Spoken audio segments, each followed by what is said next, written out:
Welcome to the Accent Training Podcast, a podcast where I teach you to take your spoken English skills to a whole other level.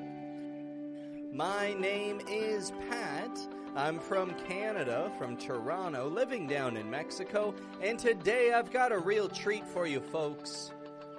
Today I interviewed a friend of mine, Mrs. D. Gilpin, who is a job interview expert. Now, she's not a job interview expert because she's been to many job interviews. She's a job interview expert because she has worked in recruitment for many years. She has helped English-speaking professionals for decades, and she has taken the opportunity today to give some advice to all of my listeners to help you go into your next job interview with full confidence in your communication skills. Honestly, my favorite part of today's episode is when she gives a very clear outline for how you can answer the question, what is your greatest weakness? This question stumps everybody in a job interview. Whether English is your first language or not, most people hesitate with this answer because it's like you're trying to sell yourself in a job interview.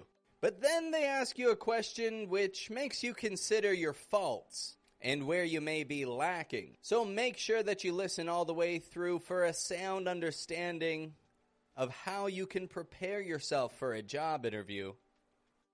And so without further ado, I'd like to introduce you to Dee, our job interview expert. Enjoy, folks. So I've got with me today Dee. And Dee is an expert in job interviews. She has guided people through this process many times over. And she's here to share with us today some tips to make sure that you have confidence going into your interview. So good to speak with you today, Dee. How are you doing? I'm well, thank you, Patrick. Thanks for doing this. I love this topic, and I'm happy to talk about it. How would you describe yourself to our audience? What type of experience do you have in this field, and how can you help my listeners here today? I'm a mature human being, so I've had a lot of years' experience. Maybe not mature in every way, but I've had about, I guess altogether, maybe 25 years' experience, specifically working in something called the executive search business, which is basically, some people call it headhunting, which is used to be considered an insulting name, but it's not anymore. It's recruiting, basically. So I was a recruiter, but I worked mostly at kind of director levels and above, so fairly senior executives for almost all of that time. And then prior to that, I worked for about 10 years as an actor and sometimes a bit of a voice coach. Yeah, so about 25 years, almost all in that executive search level. But there are quite a few things that can transfer to other levels as well. Are there any specific professions that you would work with more than others? For example, was it more in the educational sector or regarding engineers or? Yeah, that's interesting. I started my career for the first in when I was working in job search or recruiting, headhunting, whatever you call it. I started with a very generalized sort of industry profile. I worked with almost any industry, private sector or public sector. And as the years went on, I began to specialize in more of a client base that was oriented towards public sector. So government, NGOs, healthcare, universities, some kindergarten to grade 12 school systems, independent school systems. And as the years went on, I became more and more specialized in those areas. And in the last few years, sort of and even more of a niche that I specialized in was academic work and healthcare and sort of scientific research institutions. Great. Well, hopefully you can share a little bit of what you learned, at least in the interview process with us here today, because everybody's got to go through that at some point. If you don't at least try to get a job at some point, you're not going to get a lot done in life. And so let's see how we can help people prepare for that. First off, I'd like to ask you, what steps can someone take to prepare for a job interview in English? Do you have any recommendations to start that out? It's a whole separate issue kind of before the interview process, is making sure that your profile out there is really good through your resume, your LinkedIn, and any other sort of social media that you use professionally. So that's actually the very first step, because if that isn't pretty good in English already, I strongly recommend using a professional translator. If that isn't really well done, then you won't even get your foot in the door for an interview, possibly. Sometimes you get lucky, and maybe it's, you know someone who knows someone, and maybe that resume doesn't end up being as important.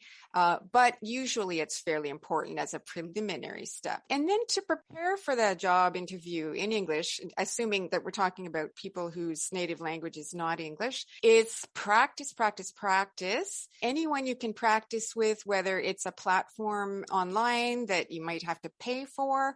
There are meetup groups, the Meetup app. Sometimes has groups, and sometimes you do need to pay, sometimes not, but they have groups that are practicing job interviews. I've heard of something called Conversation Exchange, but I don't personally know it. And I don't know that they would necessarily specialize in job interviews, but that might be worth exploring if your budget is limited. So practice is one of the biggest things. Learn how to answer the two most difficult questions. The first one is the one that everybody asks in an interview and everybody dreads. And it's it's sort of introduction question. Tell me about yourself. So sometimes they ask it in a slightly different way, but basically they want an introduction to yourself. So preparing for that question, it's really good if you have a really solid sense of what you'd like to say for that. Not memorized. Very important that it not be word for word memorized, or you won't sound truthful or genuine or authentic. But do prepare for that.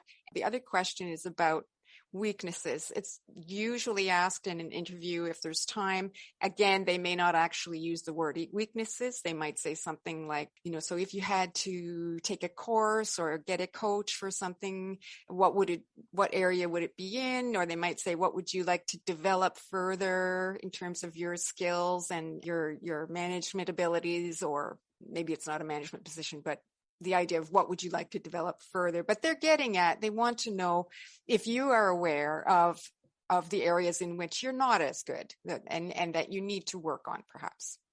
Just to summarize quickly there, preparation is everything. If you don't prepare beforehand, things are not as likely to go your way. Not only preparing speaking points, but your LinkedIn profile, making sure that your social media is up to date, that it looks professional, that you look like someone that they want to hire. Yeah, that's exactly right, Patrick. I agree. I forgot to mention also, make sure that your visual presentation is good, assuming that it's going to be on video, or if it's in person. I hate to say this, but it's huge. The person's presentation is actually really important. And by that, I mean their appearance, basically. Are they dressed professionally?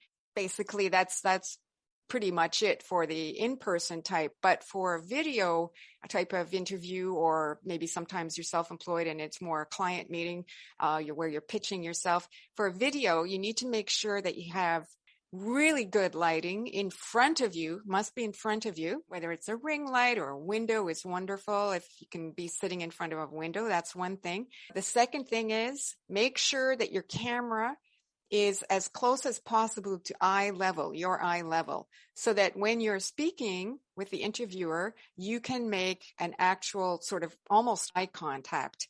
And that's hugely important especially North American business culture. Actually, any English business culture, that's really important. And then, of course, I'm sure everybody knows, make sure that your background looks very professional, either very simple, almost nothing in the background, or professional in terms of the furnishings look, don't do it in a bedroom, obviously, or not that they can tell it's in a bedroom, and so on. So I wish this sort of visual thing didn't matter as much, but unfortunately it does.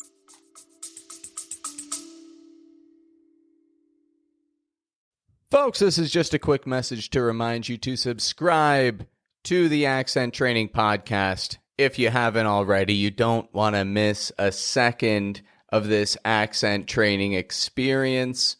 And you want to be updated whenever I've got new content out for you. So if you haven't subscribed, hit subscribe now. Well, it says quite a bit about ourselves, though, right? I mean, the way that you present yourself in an interview, it is very important. Like, these are the people that are going to be paying you to do a job.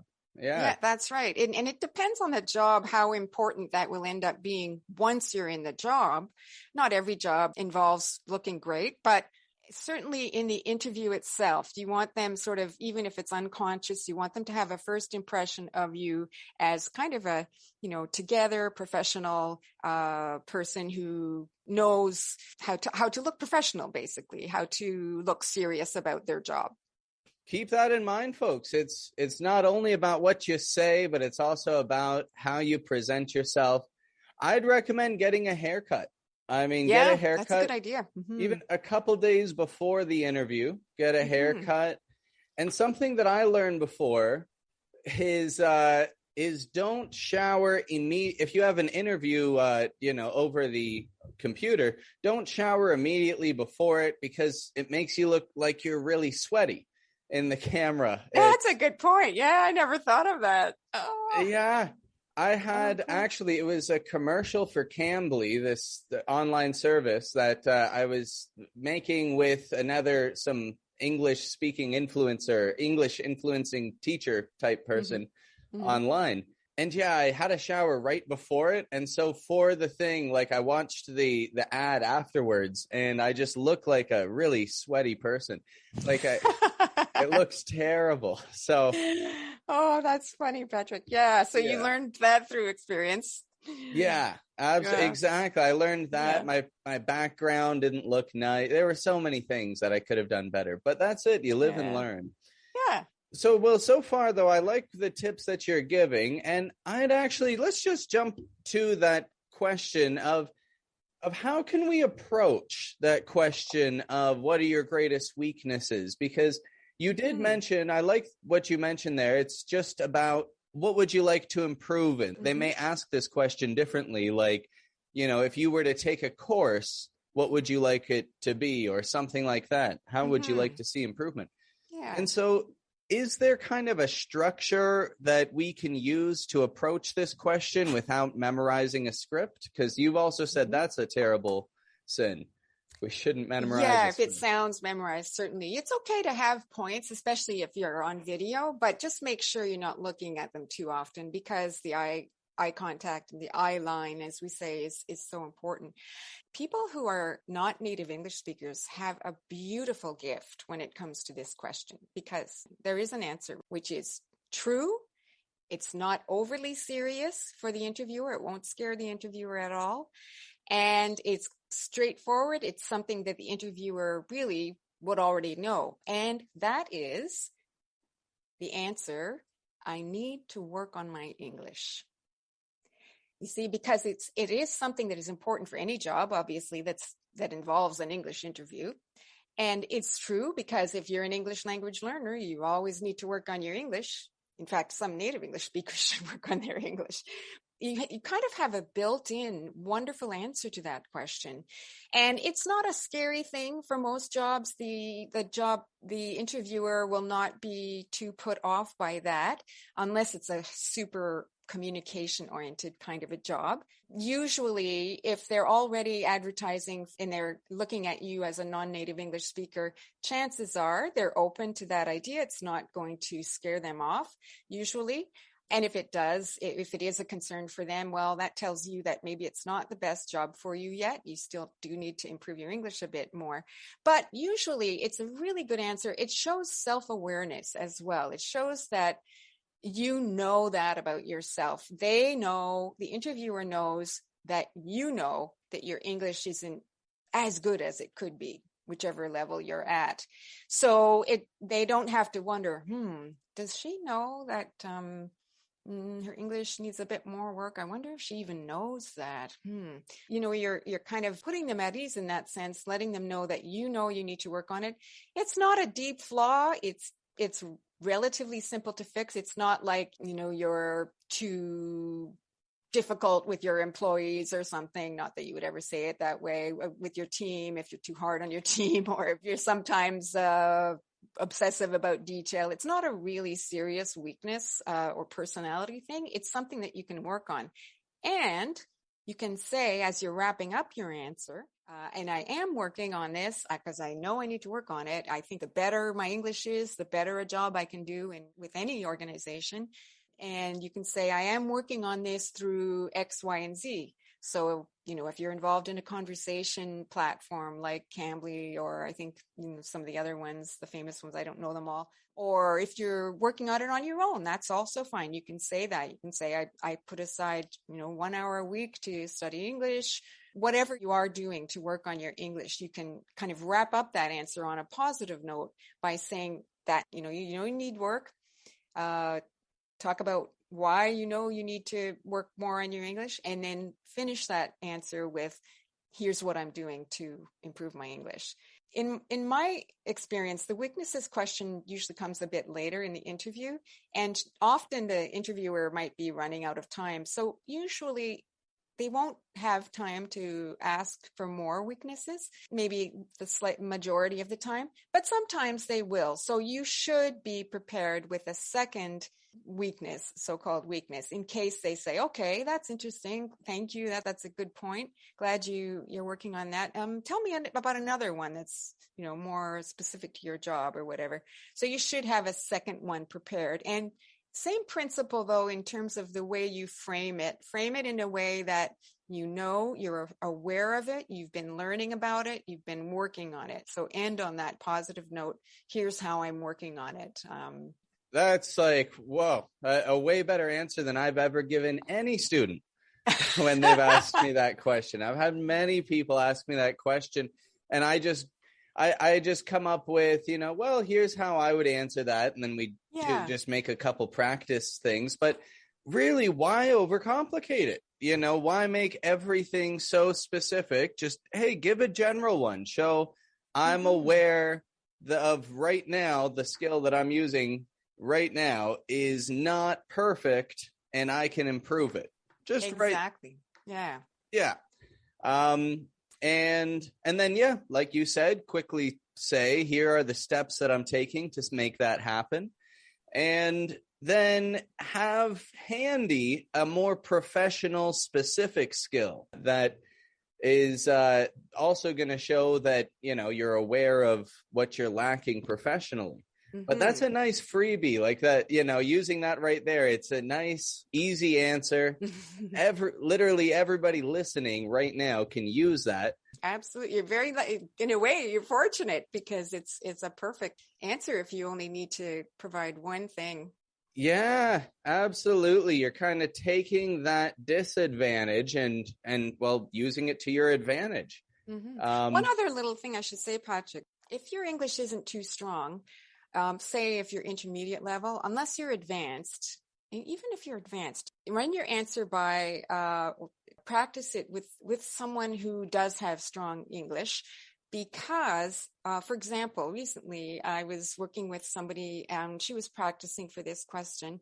And so she was very honest with me and she had something prepared, and we talked about the answer that you can use regarding your English, improving your English.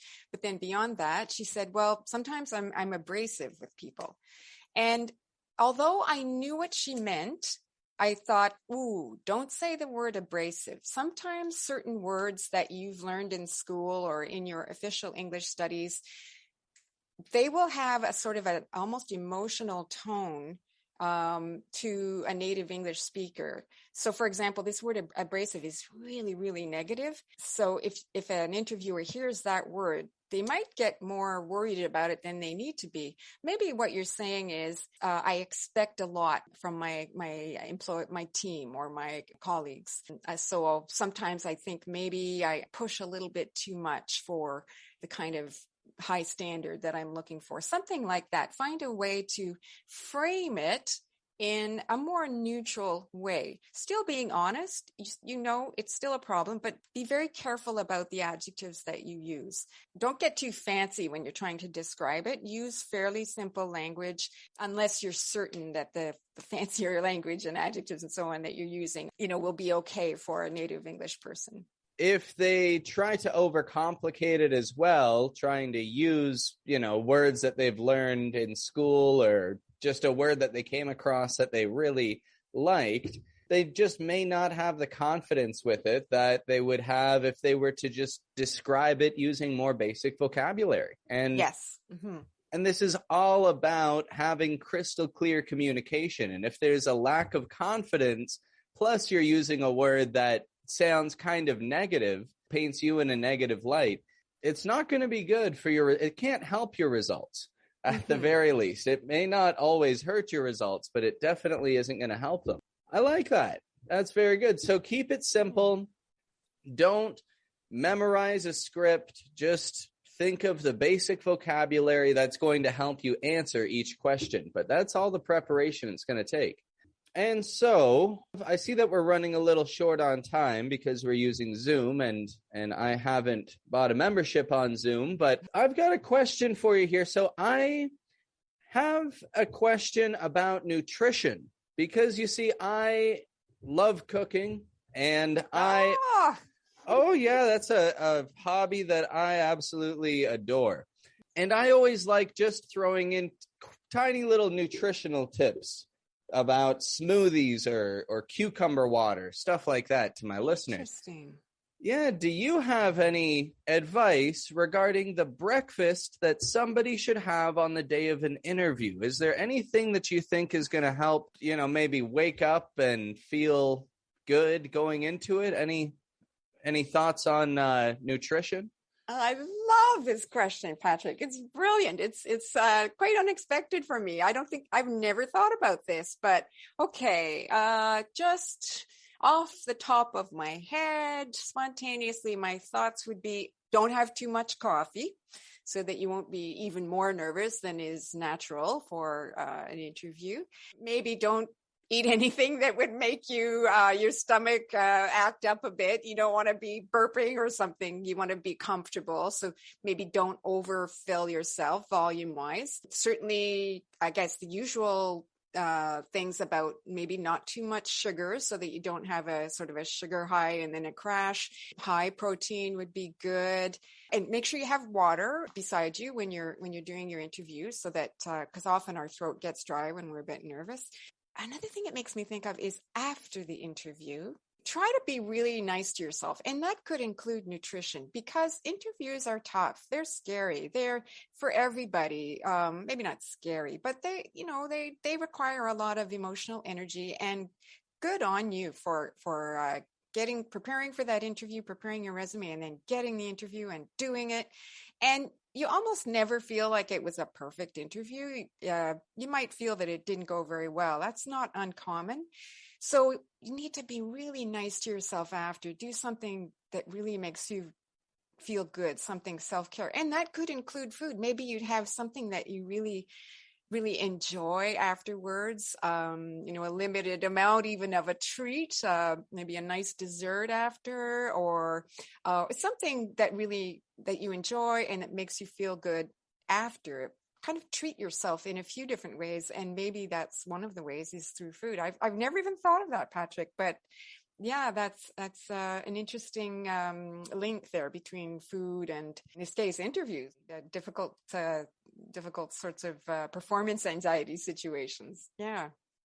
Yeah. Oh, yeah. If you have a lot of hash browns for breakfast, something real greasy, and you get heartburn going into an interview, you're not going to feel as good as if you had a little peanut butter sandwich or something. Yeah. I've heard in the mornings you want to eat something that's high in fat because your brain needs those fats to function properly. And so peanuts or beef that's high in fat, possibly even bacon could be good. And then again, you may have heartburn problems. At least I get heartburn from everything these days. Oh, Joe. But I'm in Mexico. That's whatever. That's how it is. Related to heartburn. It is. Oh my God. Yeah. But the breakfasts are amazing here. Are they? Oh, Oh I can only yeah. imagine.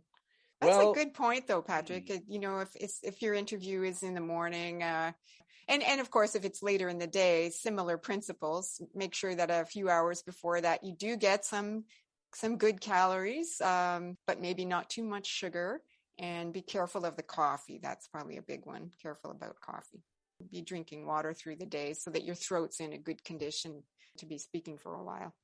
I think everybody's been there at that with the coffee. I think at some point where you have one coffee and you say to yourself, whoa, I feel really good. I'm going to go for a second. And then you're like worrying about everything. Your hands are shaking and you're checking what, how little money you have in the bank and everything's freaking you out. It spirals downwards.